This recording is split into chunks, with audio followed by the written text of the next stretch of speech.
Donc nous voilà réunis devant ta demeure, grand-père, Herman Paul, et devant mes amis intimes, devant la nation gardienne, M. Chaptal, M. le maire.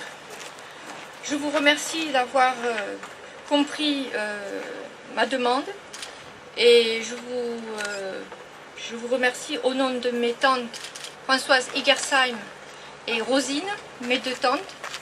Mon père malheureusement n'est plus de ce monde, mais il a été élevé par Herman Paul depuis l'âge de 5 ans jusqu'à ses 13 ans. Pour l'histoire de l'ébauche, elle a été racontée par mon papa et par ma maman et monsieur et madame Roger Astruc, que c'était Folco et Herman qui pleuraient à chaudes larmes sous un tamari où il y a la place du Pont du Mort. Et c'est là que Herman s'est tourné vers Folco, qui lui a dit Folco, qu'est-ce qu'on pourrait faire pour rendre hommage à notre cher ami disparu, les gardiens, les manadiers et les pêcheurs. Donc Folco lui dit, parle avec ton cœur Herman, comme tu le fais toujours avec les dessins que tu fais, les portraits que tu fais, les peintures. Donc voilà que Herman sort de sa poche un petit calepin et un crayon. Et il a commencé l'ébauche du cœur. Et après il a fait le bâton des tridents pour la nation des gardiens, puisqu'ils sont gardiens, et l'encre pour les pêcheurs, parce qu'il y avait aussi parmi les disparus des pêcheurs.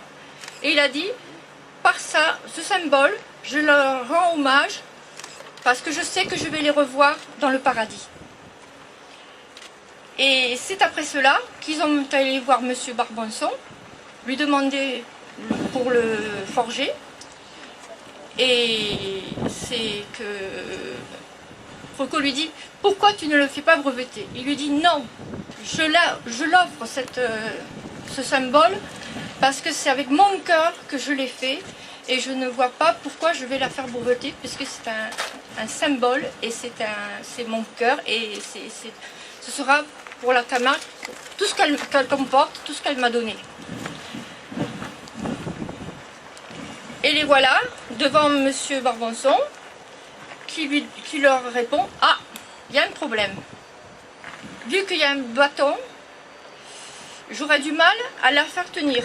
Donc il a mis un deuxième bâton, donc est parti à croix. Mais comme vous le voyez, Herman a accepté, Folco aussi, et c'est devenu la croix de la Camargue. Et ils ont été très heureux de le faire. Et bien sûr, comme monsieur le maire l'a dit aussi, ils étaient avec Maggie Hugo, la famille Baroncelli, madame Garandine, Fonfon de Guillerme, grand-père Herman bien sûr,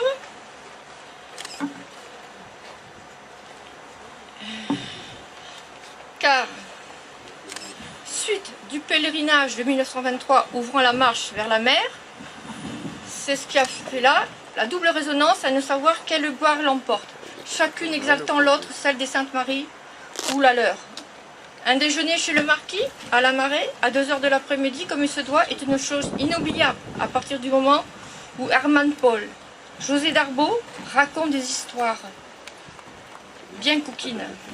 Il va devenir un des meilleurs peintres de la Camargue et il se mêlera avec Baroncelli et Darbeau à la vie des gardiens et à la nation gardiano.